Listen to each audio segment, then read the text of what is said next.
नमस्कार, आप देख रहे हैं नवदेश टाइम। पेश है आज के मुख्य समाचार, लेकिन उससे पहले हेडलाइंस। जिले में जनगणना की तैयारी शुरू, डीसी ने कहा मई में मकानों की होगी गणना। बायोमेट्रिक प्रणाली में खामी से परेशान किसानों ने किया एसके मार्ग जाम। एसके मार्ग पर धोड़ंग के पास सड़क हादसा, ई रिक्शा चालक की मौत, 2 घायल। आम आदमी पार्टी की बैठक में संगठन विस्तार पर हुआ मंथन। अब खबरें विस्तार से।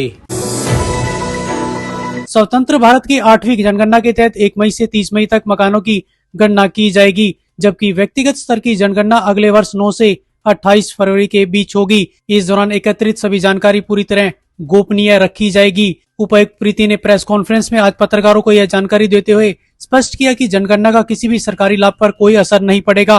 उन्होंने लोगों से सही जानकारी उपलब्ध कराने की अपील की है ताकि विकास योजनाओं को प्रभावी ढंग से लागू किया जा सके। साथ ही जनप्रतिनिधियों से भी जनगणना को लेकर लोगों को जागरूक करने का आग्रह किया गया है। भारतीय स्वतंत्रता के बाद में ये 8वां जनगणना होने जा रहा है, जो कि 2 अलग अलग चरणों में होगा। सबसे प्रथम चरण 1 मई 2026 से शुरू होकर के 30 मई 2026 तक पूरा 1 महीना चलेगा, जिसमें मकानों की गणना की जाएगी, जिनके लिए डिफरेंट ब्लॉक्स बनाए गए हैं और सभी प्रगणक को उन ब्लॉक्स के माध्यम से गणना करने के लिए ट्रेन कर दिया गया है। फेज 2 जो होगा वो 2027 में 9 फरवरी से लेकर के 28 फरवरी तक होगा, जिसमें व्यक्तिगत स्तर पे गणना की जाएगी और लोगों से विभिन्न सवालों के माध्यम से जानकारी ली जाएगी। उससे पहले इस बार सरकार ने एक नया एडिशन जो किया है, उसमें सेल्फ इन्यूमरेशन को जोड़ा गया है। 16 अप्रैल 2026 से 30 अप्रैल 2026 के बीच में सेल्फ इन्यूमरेशन कोई भी व्यक्ति कर सकता है। सेल्फ इन्यूमरेशन का अर्थ है कि व्यक्ति एक वेबसाइट के माध्यम से स्वयं से अपने सभी सवालों के जवाब को बता सकता है।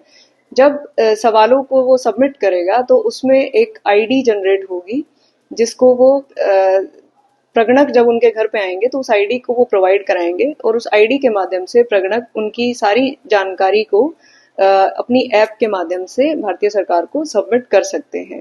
इस प्रकार से पूरी जानकारी को कॉन्फिडेंशियल रखा जाएगा और किसी के भी साथ साझा नहीं की जाएगी ये जानकारी। दूसरा, ये विशेषता क्लियर करने वाली बात है कि इसका किसी भी स्कीम से कोई संबंध नहीं है। अगर कोई व्यक्ति सरकार की किसी भी स्कीम का बेनिफिट उठा रहा है और वो अपनी जानकारी को प्रगणक के साथ साझा करता है, तो किसी भी स्कीम का बेनिफिट काटा नहीं जाएगा और उस स्कीम का बेनिफिट उस व्यक्ति विशेष के साथ में कंटिन्यू रहेगा। ये भारतीय सरकार सुनिश्चित करती है। रादौर अनाज मंडी में बायोमेट्रिक प्रणाली व ऑनलाइन गेट पास पोर्टल में आ रही तकनीकी दिक्कतों से नाराज किसानों ने सोमवार को दोपहर बाद एसके मार्ग पर मंडी गेट के पास जाम लगा दिया। भारतीय किसान यूनियन चुड़ूनी के जिलाध्यक्ष संजू गुंदियाना के नेतृत्व में किसानों ने धरना देकर सरकार के खिलाफ नारेबाजी की, जिससे सड़क के दोनों ओर वाहनों की लंबी कतारें लग गई। बीकेयू जिलाध्यक्ष संजू गुंदियाना का आरोप था कि पोर्टल पर ट्रैक्टर के साथ फोटो अपलोड नहीं हो पा रही है, जिसके चलते गेट पास जारी नहीं हो रहे हैं और किसानों को घंटों इंतजार करना पड़ रहा है। सूचना मिलते ही एसडीएम नरेंद्र कुमार व मार्केट कमेटी सचिव राजीव चोपड़ा मौके पर पहुंचे और किसानों से बातचीत कर मैनुअल गेट पास जारी करने का आश्वासन दिया, जिसके बाद किसानों ने जाम खोल दिया।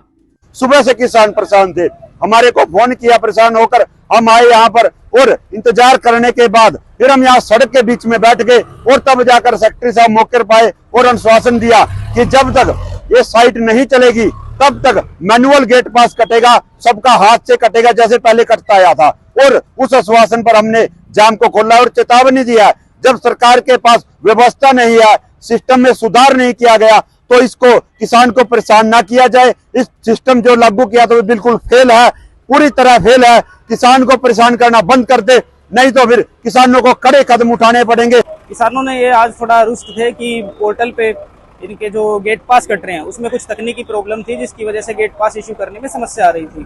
तो अभी सरकार से हमारा विचार विमर्श चल रहा था और अभी हमें निर्देश प्राप्त हुए हैं कि इसको मैनुअली हम ई गेट पास इश्यू कर दें और बाकी की जो फॉर्मेलिटीज हैं वो जब एक बार पोर्टल ऑपरेशनल हो जाएगा उसके बाद हम वो डाटा सारा उस पर अपलोड कर देंगे। तो अभी के लिए जैसे कि आप देख पा रहे हैं कि जो किसानों की ट्रैक्टर ट्रालियों की लंबी लंबी लाइन थी उसको हमने मैनुअल गेट पास जारी करना शुरू कर दिया है और जाम भी धीरे धीरे अभी 10-15 मिनट में ठीक हो जाएगा। एसके मार्ग पर धोड़ंग के पास सड़क हादसा, ई रिक्शा चालक की मौत, 2 घायल। एसके मार्ग पर गांव धोड़ंग के पास हुए एक दर्दनाक सड़क हादसे में ई रिक्शा चालक की मौके पर ही मौत हो गई, जबकि 2 अन्य गंभीर रूप से घायल हो गए। घायलों को तुरंत उपचार के लिए हॉस्पिटल में भर्ती करवाया गया है। मिली जानकारी के अनुसार हादसा उस समय हुआ जब एक अनियंत्रित वाहन ने ई रिक्शा को साइड से टक्कर मार दी। टक्कर इतनी जबरदस्त थी कि ई रिक्शा गेहूं के खेत में पलट गया।